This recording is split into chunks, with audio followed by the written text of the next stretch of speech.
entassés sur leurs véhicules, ces soldats irakiens fuient Ramadi. Pour ces militaires, qu'importe les ordres de leur gouvernement, les pressant de garder leur position, l'organisation État islamique, elle, de son côté, a promis de laisser la vie sauve à ceux qui partiraient.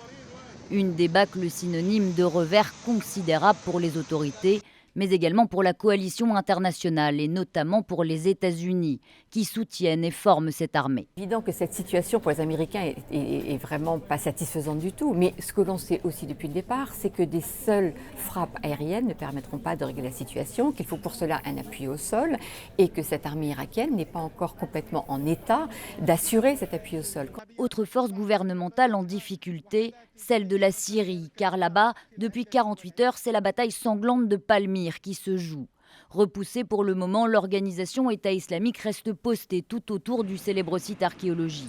L'organisation s'installe systématiquement là où l'État est absent, ou là où l'État, qu'il soit irakien ou syrien, s'est complètement dégagé.